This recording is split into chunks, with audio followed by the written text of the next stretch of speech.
الحمد للہ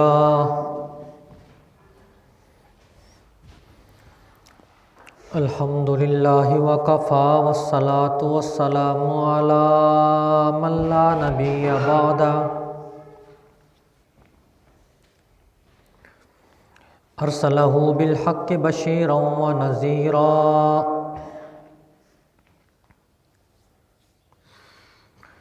وداعیا الی اللہ بإذنہ وسراجا منیرا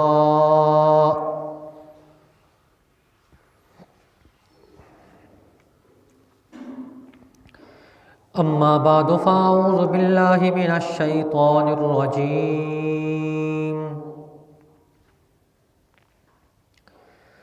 بسم اللہ الرحمن الرحیم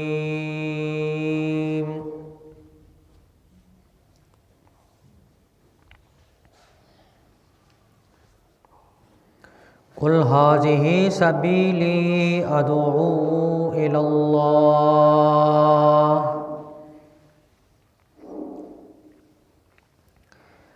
علی بصیرۃ انا ومن اتبعنی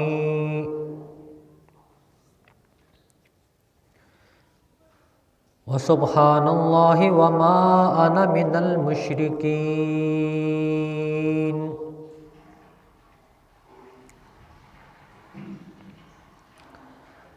آمنت باللہ صدق اللہ العظیم وبلغنا رسولہ النبی الکریم ونحن علی ذلک لمن الشاہدین والشاکرین والحمد للہ رب العالمین۔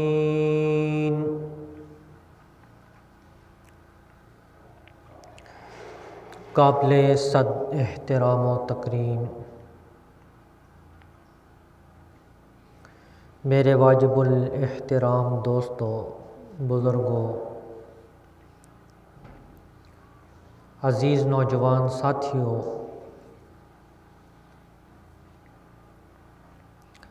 میں نے قرآن مجید فرقان حمید کی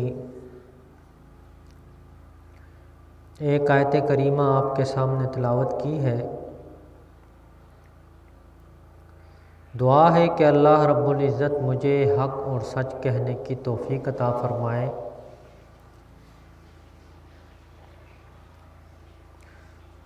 سننے اور سنانے کے بعد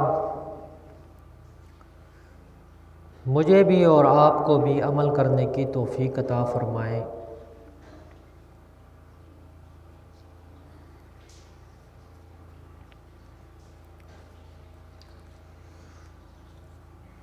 جیسا کہ آپ حضرات کے علم میں ہے کہ کچھ دنوں کے بعد رمضان شریف کا مہینہ شروع ہو جائے گا، اور یہ شعبان المعظم کی ابتدا ہے۔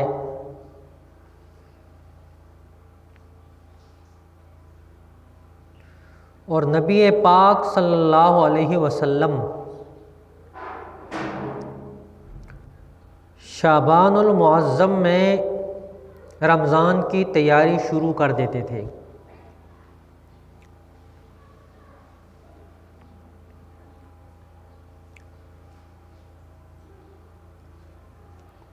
رمضان المبارک کی تیاری ایک مہینہ پہلے شروع ہو جاتی، عبادات بڑھ جاتی، ذکر بڑھ جاتا، نوافل بڑھ جاتے۔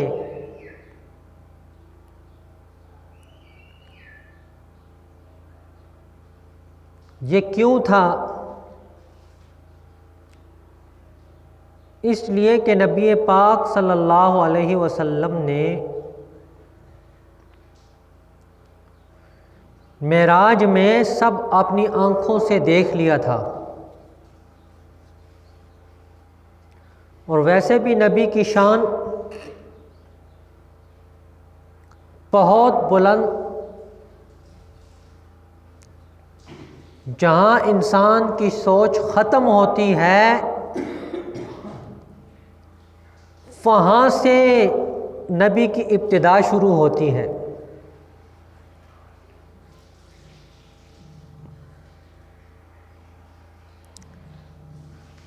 ایک آدمی دن رات محنت کر کر کر کر کے اس مقام تک پہنچ ہی نہیں سکتا جس مقام تک ایک ادنا سا ولی پہنچتا ہے۔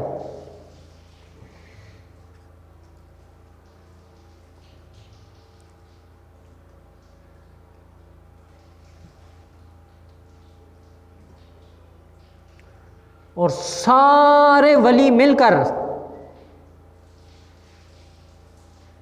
کائنات کے اولیاء مل کر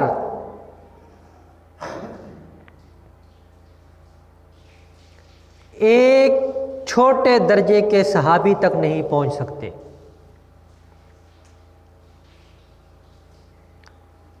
کئی اولیاء ایسے ہیں جنہوں نے بلوغت کے بعد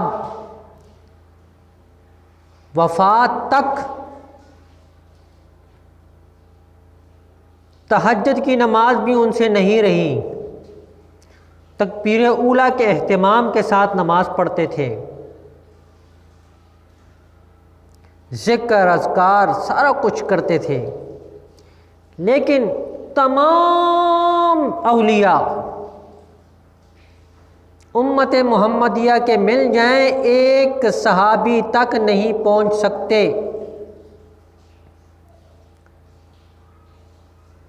چھوٹے درجے کے صحابی تک نہیں پہنچ سکتے۔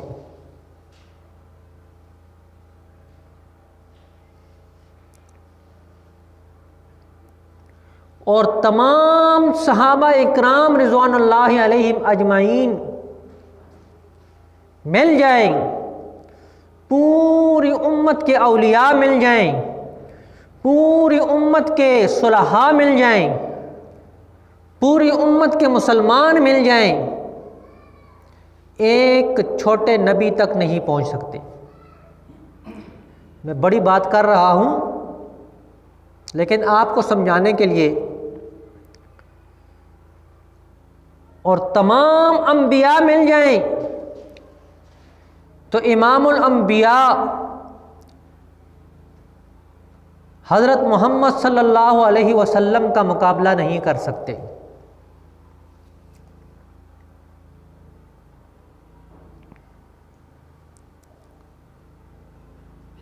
ترازو میں وہ پڑلا نہیں کہ رسول اللہ کے مقابلے میں کوئی آ جائے۔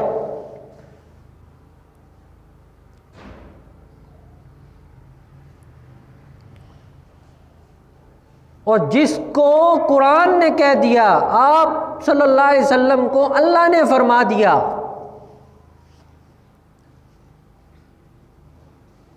اللہ نے فرمایا کہ جو کچھ آپ سے پہلے ہوا یا بعد میں ہوگا سب معاف ہے۔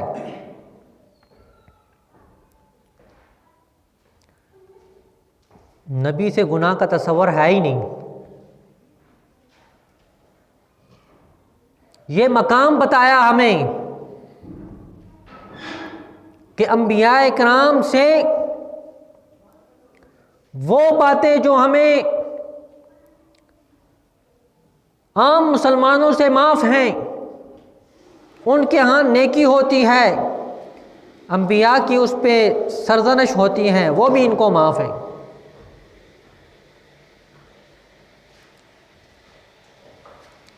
وہ ایک بات مشہور ہے کہ عام لوگوں کی نیکیاں عام مسلمانوں کی جو نیکیاں ہیں وہ برگزیدہ لوگوں کے گناہ شمار ہوتے ہیں۔ آپ کہیں گے یہ کیسے؟ ایک تعجب کی بات ہے کہ ایک آدمی نیکی کر رہا ہے اور وہی نیکی دوسرے آدمی کا گناہ شمار ہو، کیسے ہو سکتا ہے؟ مثال کے طور پہ ایک آدمی کے 4 بیٹے ہیں، ایک قریب ہوتا ہے بہت زیادہ، اس سے دل کی بات والد کرتا ہے، باقی بات مانتے ہیں کبھی نہیں مانتے، لیکن وہ باقیوں سے ناراض نہیں ہوتا، وہ خرچہ کم دیں تب بھی ناراض نہیں، وہ بات سنیں تب بھی ناراض نہیں، بات نہ سنیں تب بھی ناراض نہیں۔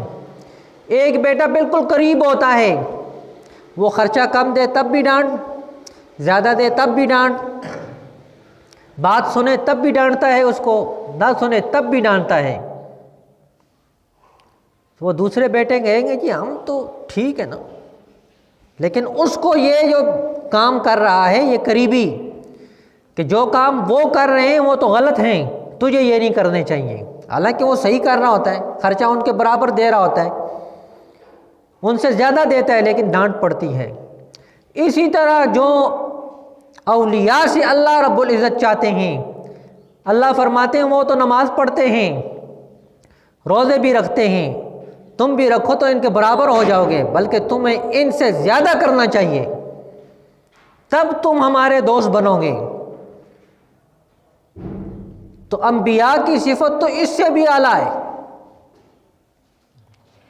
انبیاء تو بہت اونچے درجے کے ہیں۔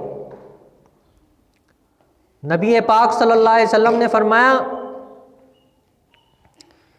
کہ ایک نبی میں دنیاوی طاقت جنت کے 40 مردوں کے برابر ہے، 40 مردوں کے برابر، اور جنتی ایک مرد کی طاقت 40 مردوں کے برابر ہے۔ تو اندازہ لگائیں کہ نبی کتنا قوی ہوگا، کتنا مضبوط ہوگا۔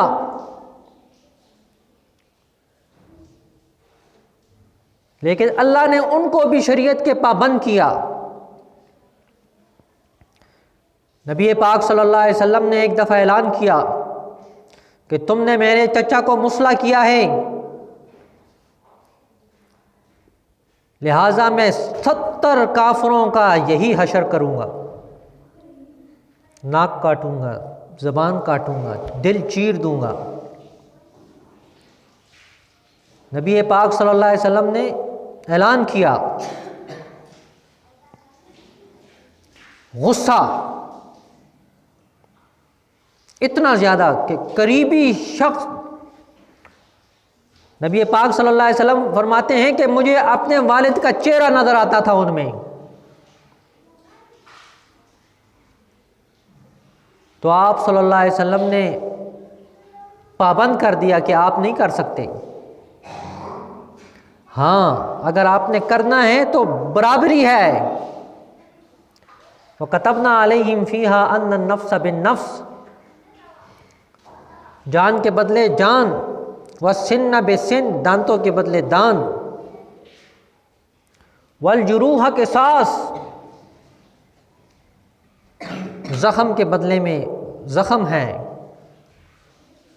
قصاص میں یہ ترتیب ہے کہ جس نے جو نقصان پہنچایا ہے وہ اتنا ہی پہنچانا ہے۔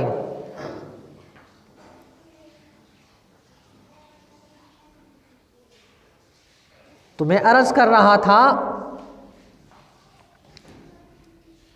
کہ نبی کی اتنی شان ہے اور اللہ نے ان کو ہر چیز سے مبرہ کیا ہوا ہے، اور اس کے باوجود جب شعبان کا مہینہ آیا تو نبی پاک صلی اللہ علیہ وسلم رمضان کی تیاری شروع فرما رہے ہیں۔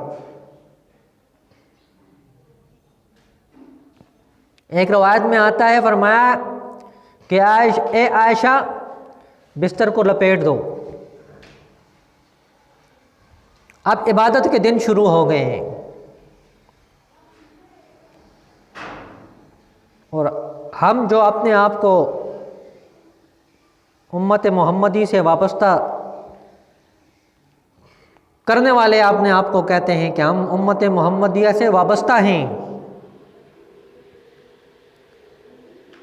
اور جنت تو ہے ہی ہماری میراث، تو ہم کیا کرتے ہیں؟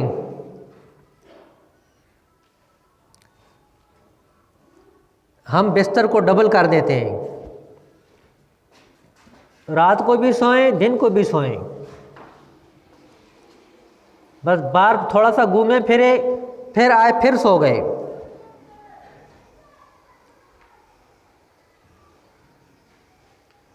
نتیجہ کیا ہوتا ہے کہ ہر وقت سو ہی رہتے ہیں، اور اس میں ہی رمضان گزر جاتا ہے۔ تو نبی پاک صلی اللہ علیہ وسلم شعبان سے تیاری فرما دیتے تھے،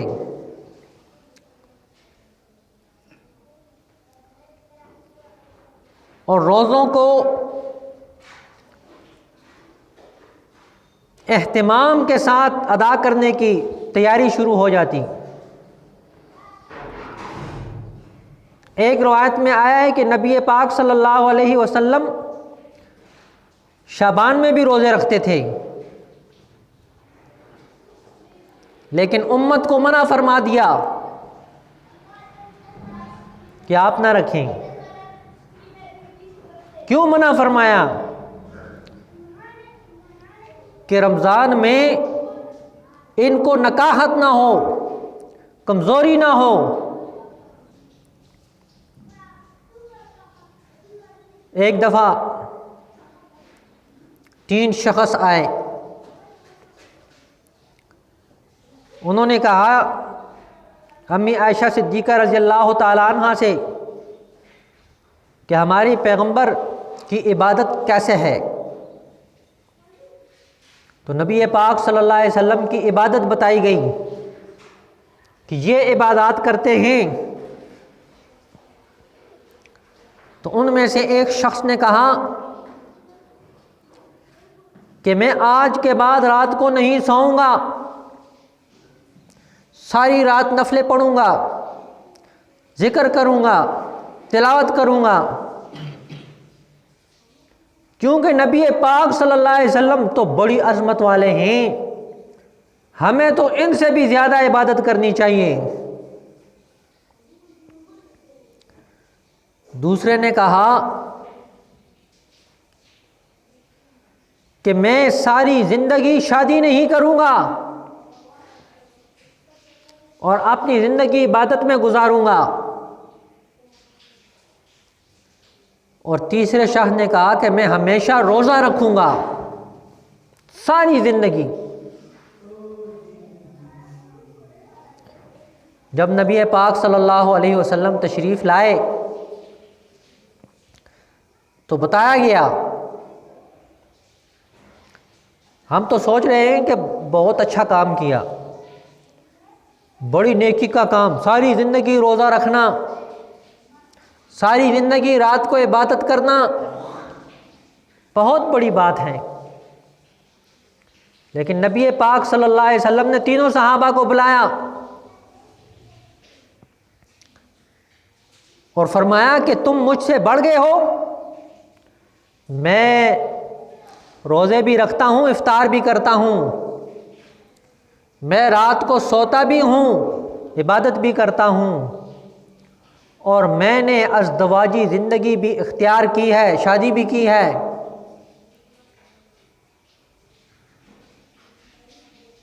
تم میری سنت کے اوپر عمل کرو۔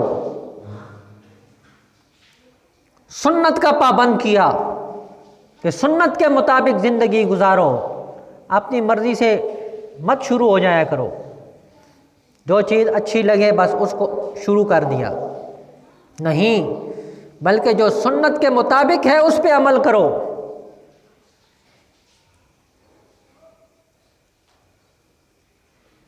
اور سنت کی اپنی برکات ہیں، جلتی اگر نہ آئے تو دیر سے آدمی کو سمجھ آ جاتی ہیں کہ سنت کی کیا برکات ہیں۔ پہلے میں آپ کو ایک حدیث سناتا ہوں، مشہور حدیث ہے۔ سیدنا امیر معاویہ رضی اللہ تعالیٰ عنہ کا لشکر کفار کے اوپر حملہ کرنے چلا گیا،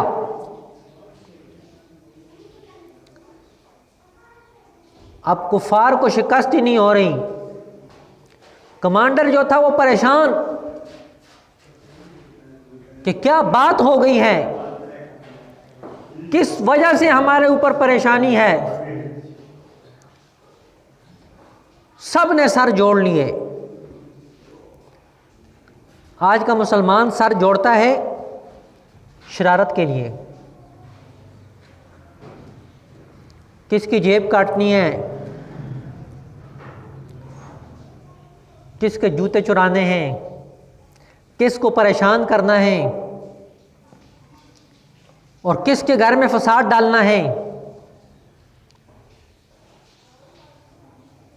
اور کس کو جو ہے رسوا کرنا ہے۔ اور اس وقت مسلمان سارے سر جوڑ کے بیٹھ گئے ہیں کہ کون سی سنت رہ گئی ہے ہم سے کہ جس کی وجہ سے ہم کافروں کا مقابلہ نہیں کر سکتے۔ سوچ و بچار کے بعد پتہ چلا کہ مسلمانوں نے نبی پاک صلی اللہ علیہ وسلم کی سنت مسواک چھوڑی ہوئی ہے۔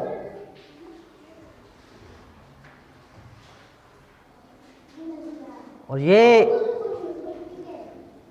معمولی سی سنت ہمیں نظر آتی ہے۔ انہوں نے اعلان کیا کمانڈر نے کہ سب کے سب مسواک کرو۔ سب نے مسواک شروع کر دی۔ اب ادھر سے جاسوس دیکھ رہا ہے کہ یہ کیا ہو گیا ہے، یہ لگ چپ کے یہ رہا۔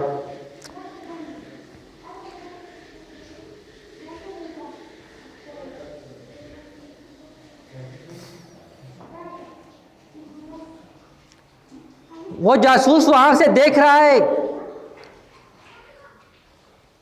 مسلمان دانت تیز کر رہے ہیں۔ اب اسے کیا پتا تھا کہ یہ سنت ہے۔ اس نے جا کر اس کافر کو بتایا کہ تیار ہو جاؤ، مسلمان بڑے غصے میں ہیں۔ تو اس نے کہا کیا ہوا؟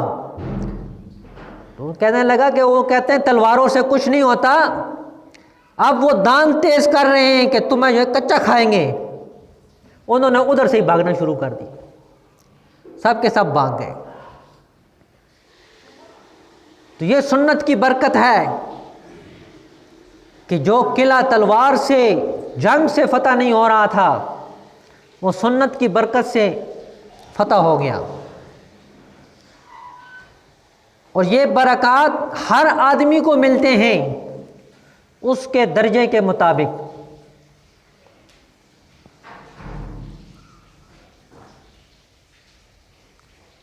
جتنا بھی کوئی عمل کرے شریعت کے مطابق، اس کو اس کا پھل ملتا ہے درجے کے مطابق۔ یہ نہیں ہے کہ دنیا میں اس کو اثر نہیں ہوتا، اثر ہوتا ہے۔ اور بے شمار ایسے واقعات ہیں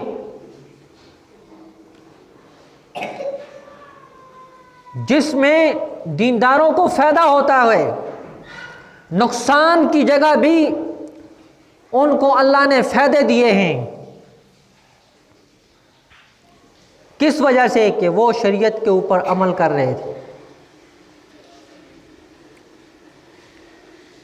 اور کئی لوگوں نے، غیر مسلموں نے نبی پاک صلی اللہ علیہ وسلم سے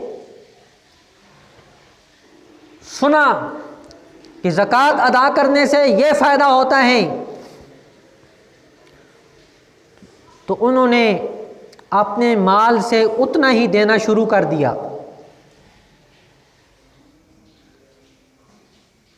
دنیا کی مفاد کے لیے کہ ہمارا مال بچ جائے۔ اللہ نے ان کو اسی کا بدلہ دیا۔ روایات میں آتا ہے کہ ایک یہودی نے اپنا مال بھیجا،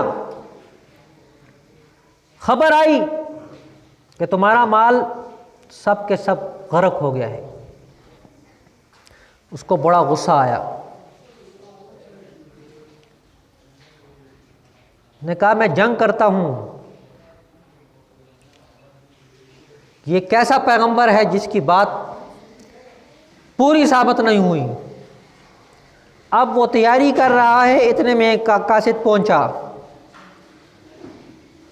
کہ آپ کا مال بچ گیا ہے۔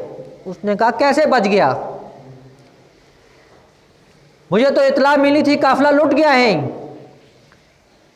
تو اس نے کہا کہ تیرا اونٹ جو ہے نا وہ لنگڑا ہو گیا تھا اور اس وجہ سے وہ پیچھے رہ گیا تھا اور قافلہ آگے نکل آیا، قافلہ لٹ گیا، تیرا مال بچ گیا۔ وہ انہی قدموں میں جا کے مسلمان ہو گیا۔ یہ ایک کافر ہے، نبی پر ایمان نہیں ہے اس کا، اس کو دنیا میں فائدہ ہو رہا ہے، وہ کلمہ پڑھ کے مسلمان ہو جاتا ہے۔ لیکن آج مسلمان اس کو یقین نہیں آ رہا، سب سے پہلے پوچھتا ہے اچھا یہ میں کام کروں گا اس کا کیا فائدہ ہے؟ آخرت کا یہ فائدہ ہے، آخرت کا تو فائدہ ہے ہی ہے، دنیا کا فائدہ بتاؤ۔ پوچھتے ہیں کہ نہیں پوچھتے؟ دنیا میں بھی فائدے ہوتے ہیں۔ آج سے تقریباً 25-30 سال پہلے کی بات ہے،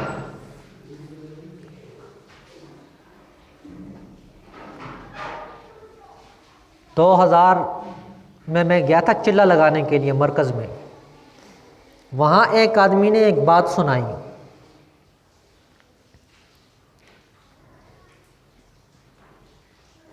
کہا کہ ہماری تشکیل ہو گئی تھی امریکہ میں کسی ملک میں، تو وہاں ہم وضو کر رہے تھے تو پانی ایک بندے نے اٹھا کے نا ناک میں ڈالا، جس طرح ڈالتے ہیں، تو ایک شخص کھڑا ہو کے دیکھ رہا تھا کافی دیر سے۔ اس نے آ کر کہا کہ تم ڈاکٹر ہو؟ کہا تعجب ہوا، میں مزدوری کرتا ہوں پاکستان میں کدھر ڈاکٹر ہوں؟ کہا یہ کس نے بتایا ہے آپ کو؟ انہوں نے کہا یہ ہمیں رسول اللہ صلی اللہ علیہ وسلم نے بتایا ہے، ان کا طریقہ ہے نماز سے پہلے ہم یہ کرتے ہیں۔ نے کہا جی یہ ڈاکٹر بہت زبردست ہے، میری ملاقات ہو سکتی ہے؟ کہا وہ تو دنیا سے گئے ہوئے بھی 1400 سال ہو گئے ہیں۔ اس نے بتایا کہ ہمارے ہاں ایک شخص کے ناک سے کیڑا نکل آیا، ہم نے اس کو پاؤں سے دبایا، نہیں مرا، زہر اس پہ ڈالا، نہیں مرا، خطرہ پڑ گیا کہ یہ کیا چیز ہے، لیکن جب ہم نے اس کے اوپر پانی ڈالا وہ مر گیا۔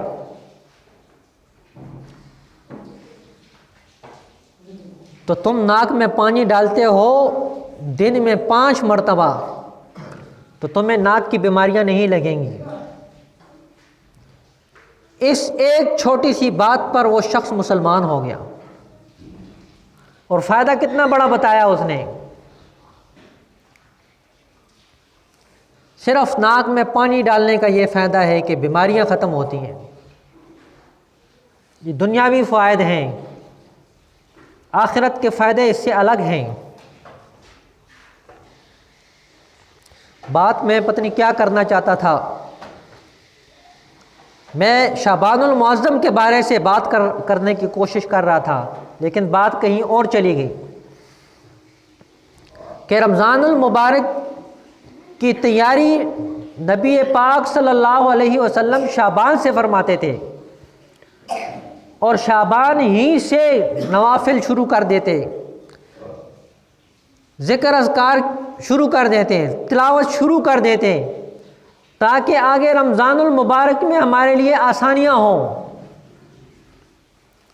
تو میرے واجب الاحترام دوستوں، بزرگوں، ہمیں بھی چاہیے کہ ہم نبی پاک صلی اللہ علیہ وسلم کے طریقے کے مطابق آہستہ آہستہ اپنے آپ کو رمضان کے لیے تیار کریں۔ نبی پاک صلی اللہ علیہ وسلم نے شعبان میں روزہ رکھنے سے اس لیے منع فرمایا کہ میرے امتی کے اندر نکاہت نہ آ جائے، کمزوری نہ آ جائے، اور رمضان المبارک کے روزے رکھنے میں اس کو مشکلات نہ ہوں۔ رمضان ہی سے یہ روزے رکھنا شروع کر دیں۔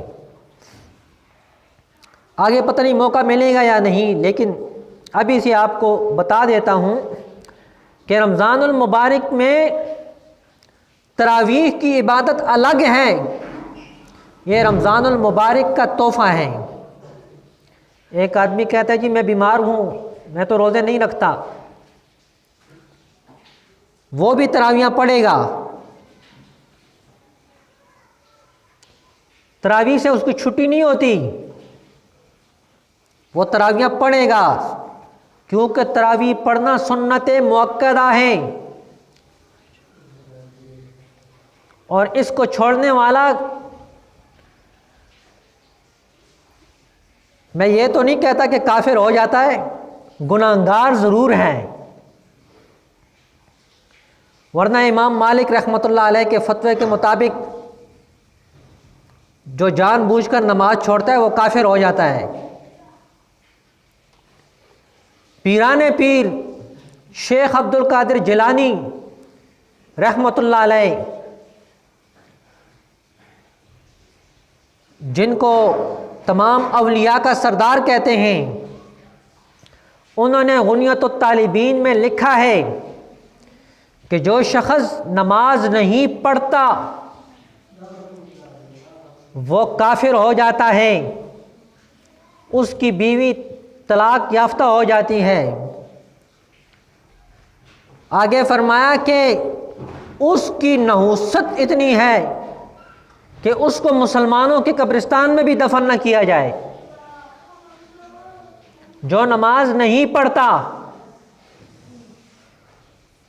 جس کو ہم 11ویں والا بابا کہتے ہیں، یولسم زوانا، ہمارے پٹھان نواز دیتے ہیں نا یولسم زوانا، یہ ان کا ارشاد ہے، جو نماز نہیں پڑھتا اس کو مسلمانوں کے قبرستان میں بھی دفن نہ کرو۔